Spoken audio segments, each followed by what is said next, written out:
I love you. I love you so much. Yeah. Should we talk about OCD? Oh, you don't have it? Okay. Hi guys.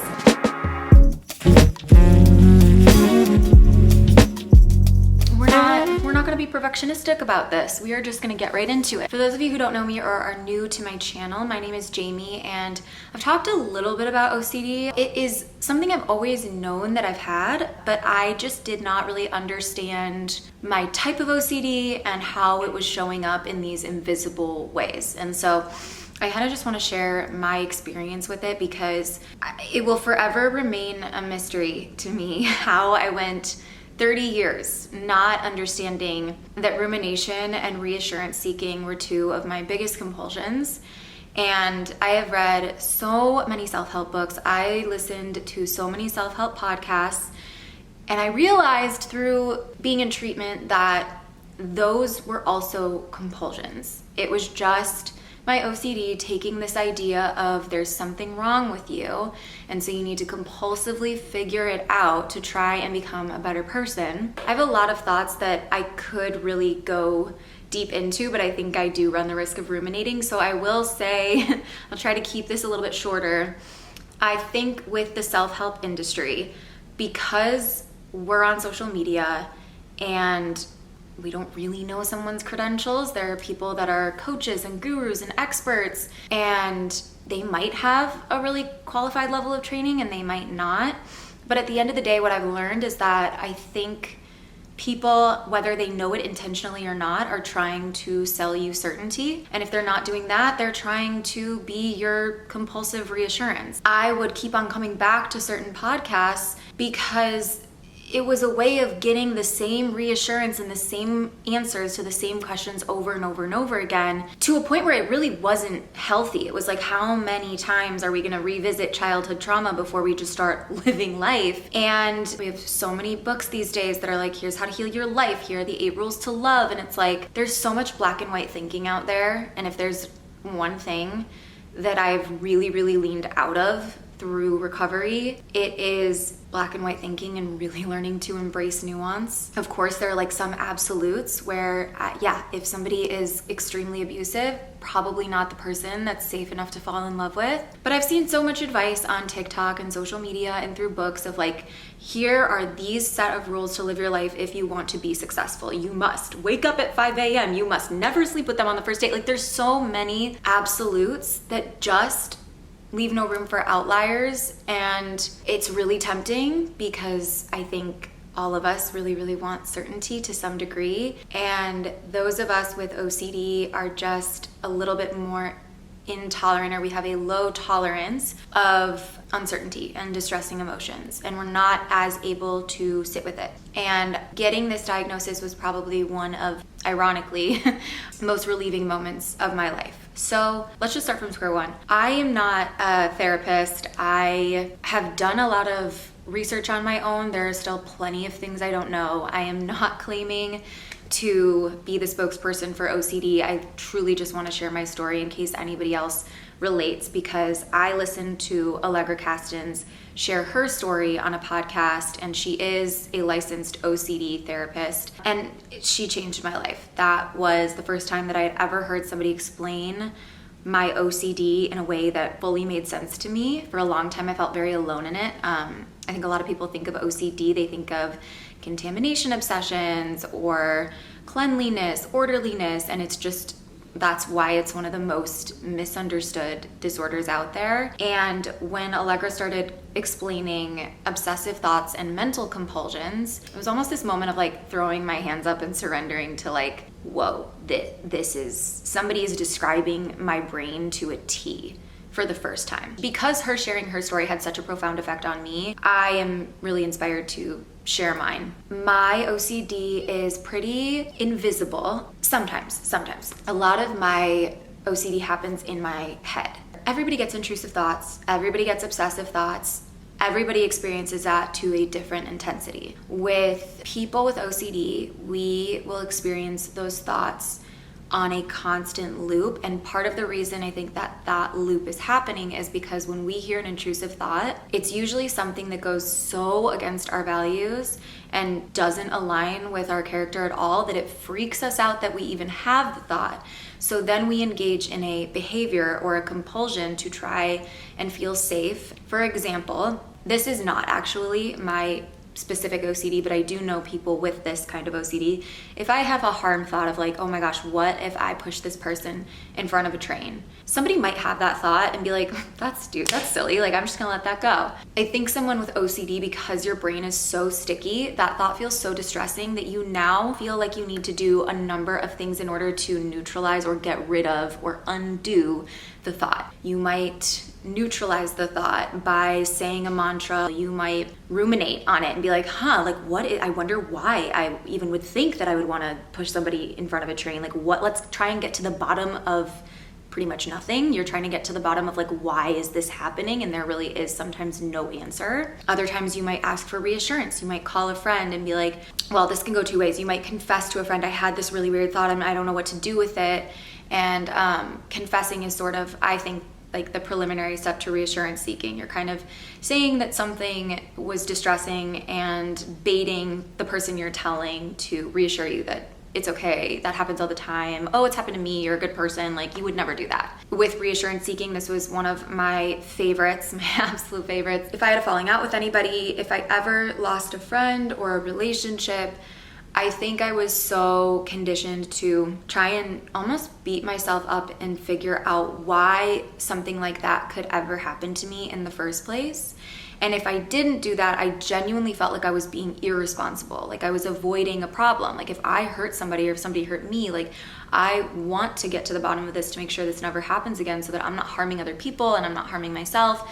When in reality, I was actually like really spending so much time beating a dead horse and not having any compassion for myself. If something like that happened, I would go to my friends and I'd be like, oh my God, am I a terrible person? Like, what if I'm selfish? What if I'm a selfish narcissist? What if I like just don't know that I'm like constantly hurting people and people just don't like me? Like, you know, it's a constant loop. When Allegra described OCD as the doubt disorder, I was like, I think for the first time, my brain just made sense to me. I was like, I can see every single side to a story almost to a fault, to the point where I am afraid of my own brain because she can convince me that there is a reason that this thing that happened could be my fault. OCD loves to put so much responsibility on you.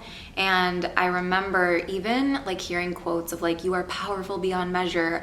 I used to get so afraid of that because I was like, no, I don't want to be that powerful. Like if my thoughts are that powerful, I don't want it. I really have a bone to pick with the law of attraction for this reason, because OCD, I like to joke, is like my own extremist cult in my mind. That's like, you must do this, so then you feel this, so then you're safe, so then nothing bad will happen. The concept of law of attraction, while it does make sense, I think it's really dangerous for people with OCD because we really can take it to an extreme. And it's really scary when you tell somebody that what you think you become, because if somebody has intrusive thoughts, that's terrifying. And then we start ruminating, and then we get so deep in our heads that we're now spending hours trying to think ourselves outside of a problem. And the real solution is to let it go, but OCD will do anything and everything in its power to not ever let go of it until you figure it out. So they call it the figure it out compulsion, and that is just me to a T. I'd be like, oh, I'm feeling this emotion. I need to intellectualize it. I need to figure out why I'm feeling this emotion, and I need to figure out how I can outsmart this emotion and not feel this way, especially if it's like a distressing emotion. The biggest thing I've learned in recovery is that my emotions do not need to make sense to anybody else, and they don't even need to make sense to me. I just need to feel them. I need to give myself the space for them, and then I need to move on. And I would spend probably hours trying to figure out why they were there in the first place to avoid feeling them, which kind of made it impossible to ever move on. What's really tough with the law of attraction is that it can very easily turn into magical thinking. And magical thinking is, oh, if I think this thing, then I'm going to think it into existence. But the problem with OCD, you get those intrusive thoughts and you're so terrified that there's a part of you that might actually believe it, that you spend so much time on these thoughts that you actually start to convince yourself, oh my God, what if this is me? And what if I'm bringing this into existence? I can't stop thinking about it. It's like, holy fuck, I don't want my thoughts to have this much power, but this book is telling me that like, if I think something, it's gonna come true. What I like to say to that part, if you deal with this kind of magical thinking OCD, is if my thoughts truly were that powerful, I would be a billionaire by now. Okay, period, end of sentence. For some reason, it's way more easy to believe that our negative thoughts are gonna come true if we think it than it is for our positive thoughts.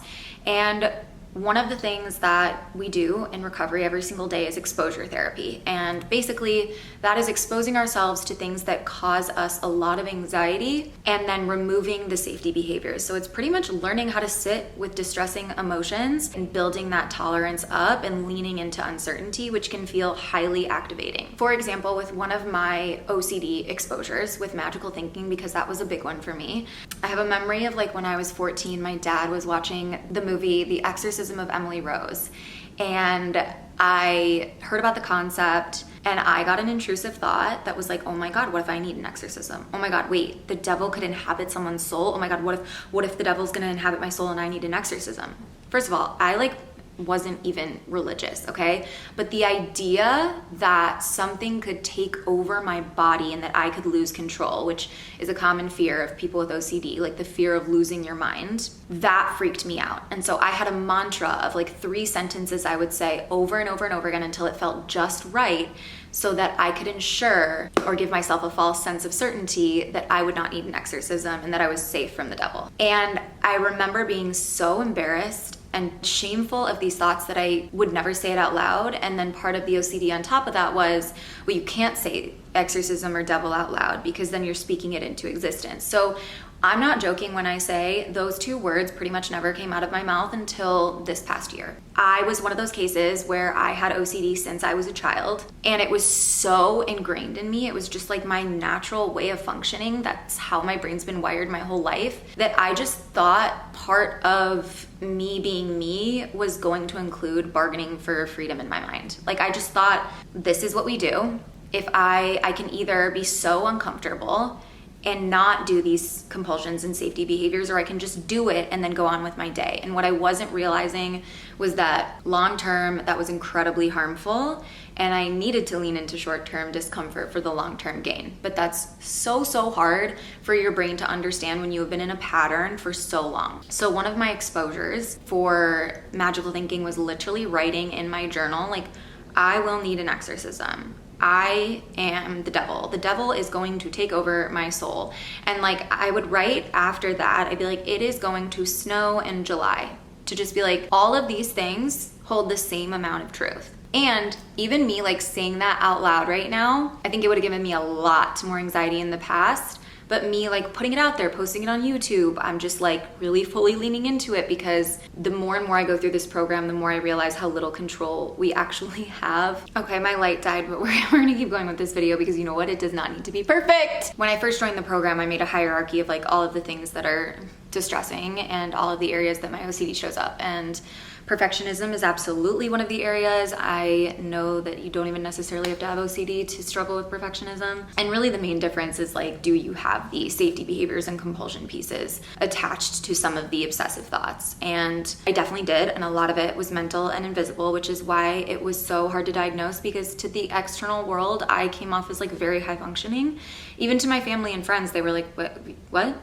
Like some of my closest friends who I would really rely on for reassurance had a better idea of like, okay, this is more compulsive than just like a natural amount of asking for reassurance. Because the thing that makes it compulsive is I would ask my friends for reassurance around something and they would give me an answer, and I would need to ask again, and I would need to hear the same thing over and over and over again, because my brain just it would never feel satiated there was never enough reassurance. It's almost like if you are an addict, like your tolerance for those things, you start building that up, and then all of a sudden you need more and more and more. And it really hit a breaking point for me on my 30th birthday. I realized I had made all these rules that were kind of like subconscious of like, absolutely by 30 years old, I need to be at this place in my life. And I think I turned 30 and was forced to face that all the external things I thought I would have by this age were not there. And I broke down. And there are other things, like I was on Vyvanse for ADHD because I thought that I just could not focus. Now I realize, like, yes, while I might have some ADHD, like most of my inability to get things done was probably more because I was engaging in obsessive thinking or OCD compulsions. I started on that medication and then noticed it kind of made me feel like a little bit lower mood, lower energy, but I was able to focus. And there were some days where it felt amazing and I could totally get things done and I felt like I was in a good mood.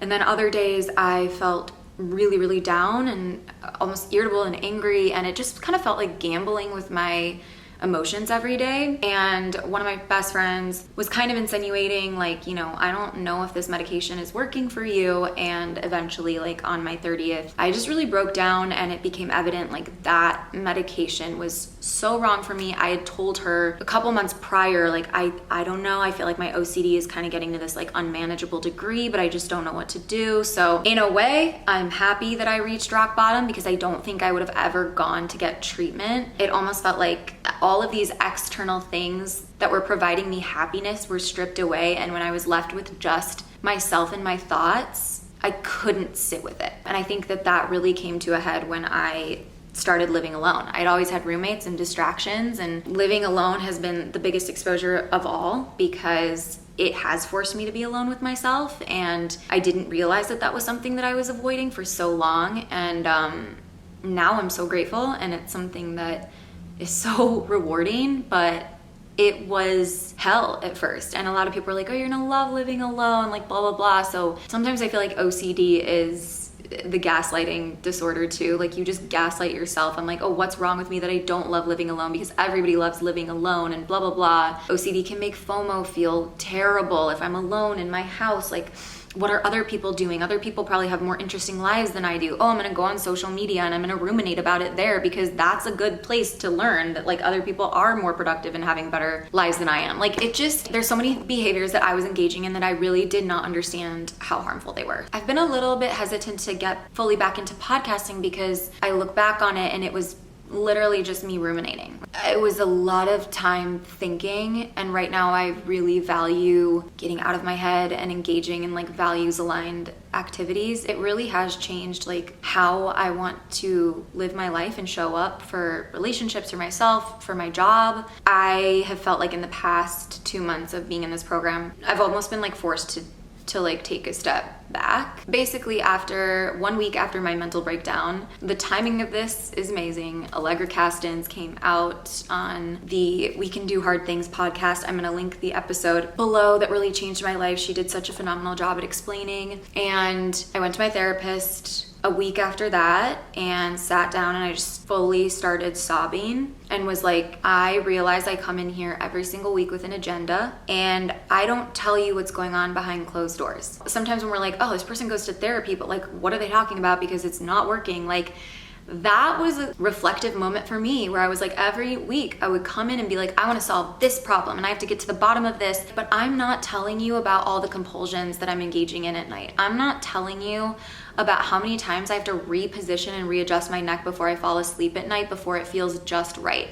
I'm not telling you about the 10 text messages that I sent my friend today asking a variation of the same question. I kind of went into some of my older behaviors that were a little bit more like textbook OCD, like touching and tapping a certain amount of times. I remember like my first relationship that I was in, my brain was so uncomfortable with the uncertainty in the beginning stages that I just remember this so vividly. Like I was taking a sip of water, something felt wrong about it, or I maybe had an intrusive thought, and it was like, you need to put the glass down and re-sip it so that you can swallow a better thought. But if that didn't go well, then I needed to do it again. And I could only do things an odd number of times. Retrospectively, I'm like, God, how did I knew that there was something off about this. I was just so scared to speak about it. And I was really ashamed of it. And I think that's why it takes people a long time to really get treatment for OCD, is because some of these thoughts that we're having are some of the most shameful thoughts. And they're also embarrassing. I was mortified that there was a part of me that believed that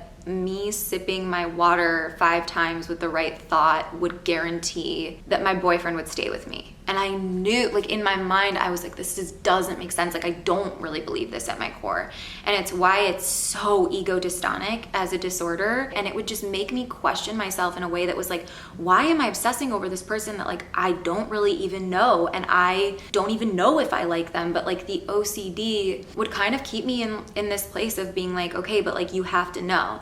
A lot of times, like in relationships for me, I went through a phase of like everything needed to be just right and just perfect in order for the relationship to work out. I needed to be perfectly healthy and perfectly emotionally mature, perfectly healed, and so did my partner. And like if the person was into me and I didn't need to prove myself, then I almost was like, okay, well, if they said this, does that mean this? And like, what if this means that? And it's like my way of dating now is more like we don't know what we don't know. And it's really hard because you can scroll on TikTok and somebody will tell you, oh, if he did this, this means that. And it's not necessarily true. Life is not black and white. My favorite response to when my thoughts start to say, okay, well, is this gonna work out? How do we know if it's gonna work out? It's like, we don't. Maybe it'll work out, maybe it won't. The most helpful skill I've ever learned is how to be okay with that, is how to have uncertainty and curiosity without an immediate answer. And just trusting that if for some reason I feel like, oh, this relationship isn't aligning with me and it won't work out, I can trust myself to make that decision when I'm ready to make that decision. But my OCD could barely even let me like enjoy a relationship because it would be like, okay, well, we have to make sure that you don't get hurt. And how we're gonna do that is make sure that you're perfectly palatable for this person and that this person never makes a mistake with you and they're perfectly palatable for you. And as you can imagine, that was hell because that's not human beings. That's not how we work. We all make mistakes. Oh, going back to my original point, my therapist was like, I'm so sorry. I can't believe I missed this. I really think that going to an outpatient program would be incredibly helpful for you. Like what you're describing is very in line with like the diagnosis of OCD, and I really think that you could benefit from a program like that. And something that Allegra also talks about is that, you know, sometimes traditional talk therapy or CBT can be really harmful for people with OCD, and I fall into that category. For me, a lot of talk therapy just turned into rumination. And I remember my therapist would be like, what is this compulsive need to like figure it out? And I'm like, now I can look at that and be like, oh my God, like we both kind of missed that. Like this was really textbook OCD. I saw actually this one video, I don't even want to say who it was, but it was a personality who has a religious podcast, and one of the videos was like a friend being like, oh my God, I'm dead. And then the person responded and was like, no, you speak life, the universe, God is listening, whatever. And I'm like, oh my God, that is just a really good example of how society is really accepting of certain forms of OCD. That was just thought neutralizing, thinking that like you have that much power by saying, oh, I can't say death out loud because somehow that's going to like magically attract that, so I need to neutralize it with life. That's just OCD. You don't really have that much power. There are things that I wouldn't even talk about in therapy because my OCD was like, no, that's off limits. You can't speak it into existence. I think with CBT, it can easily lead someone with OCD to like fighting with their brain. And so something that like I really love is ACT, acceptance and commitment therapy, and also DBT, dialectical behavioral therapy. Mixing those two has been really life-changing, and then adding on exposure therapy, which I kind of explained earlier. So I won't give you like the whole breakdown of how the program works because if this is, you know, if you're resonating with this, I really, really cannot encourage this program enough. I'm almost done with it, but it's the best thing I have ever done. I'm in Chicago, and so I'm gonna put the name of the center in the description below. If you guys are in the area and you also feel like you're struggling with the same thing, I definitely want more people to be able to have access to this. It makes me sad in a lot of ways because I started with a PHP program, partial hospitalization program, which really just means I went from 9:30 to 2:30 every day for the first 3 weeks. Now I'm in IOP, which is an intensive outpatient program. And it's so funny like that they call it hospitalization just because it has such a like heavy connotation, when in reality I feel like I'm going to emotional school, and I'm so sad and disheartened that this kind of emotional learning was not immediately embedded into the education system. It's actually insane that you have to quote unquote reach a rock bottom in order to get access to this help. Like that just will never cease to amaze me. But neither here nor there. I went into their intake office. The intake person asked me a bunch of questions, and I think I just fit the bill pretty well. He pointed out that I did some like very classically OCD things. I asked, does this make sense, about 7 times, and then famously was like, but is this actually OCD? Am I OCD enough? Like, I'm not really, just tell me, because you have people that are like really OCD, so I'm OCD, like, you know. And he's like, you have said, does this make sense, 7 times already. You've questioned if your OCD is OCD enough. You're in the right place. And I was like, okay, sick.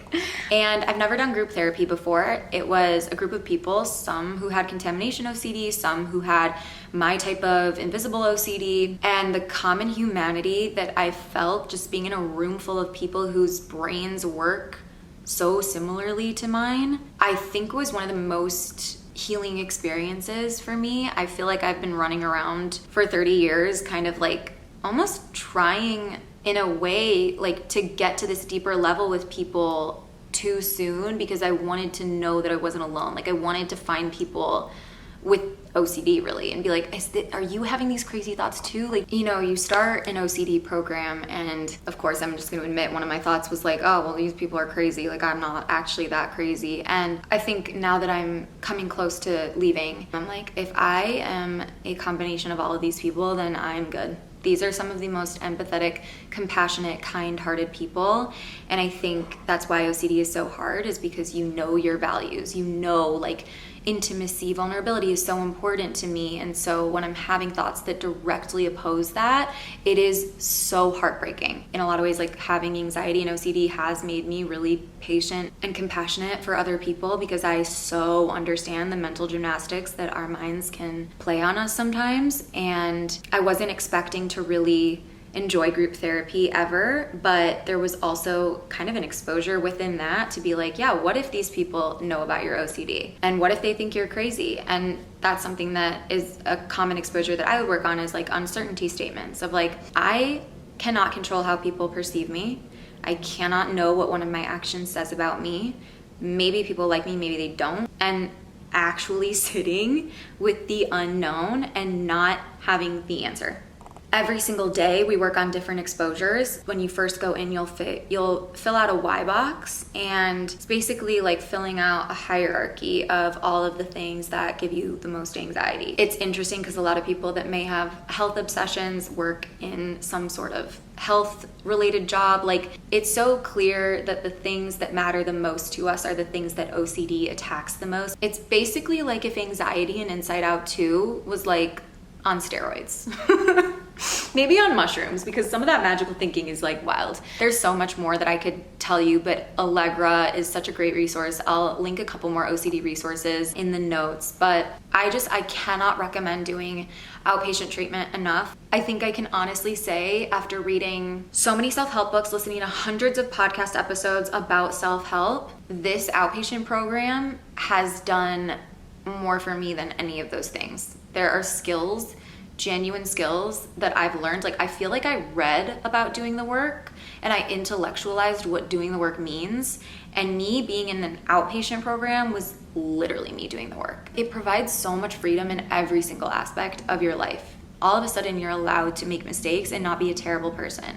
You're allowed to live in the gray area. It just feels like my life is so much more open. Whereas before, if something had like a bad memory attached to it, I was like scared to go there, because I was like, what if I'm attracting that bad memory? So much of this like magical, fantastical thinking would really get in the way of me living my life, like more than I realized. So if you feel like you relate to this, if you have OCD that maybe feels a little more mental or invisible, I highly encourage you to seek help. Honestly, I feel like everybody could use a school like this. And in a way, I'm like, wow, I feel genuinely grateful. It's given me the gift to actually act in accordance to my values and really be more present in my relationships. And I have so much more time now. Do you know how much time I was spending trying to feel falsely safe? Oh, fuck. Okay, this is my binder.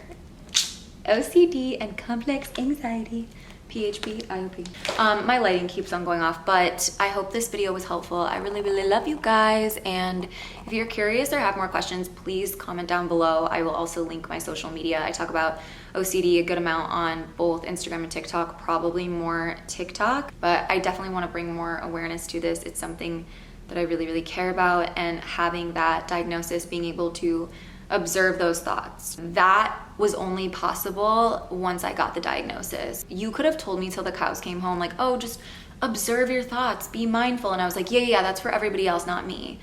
But when I learned that that was a literal OCD compulsion, like part of my OCD was let's figure out what's wrong with you, when literally the only thing that was quote unquote wrong was like this compulsive doubt disorder, that just changed everything. Like I've never felt more relieved.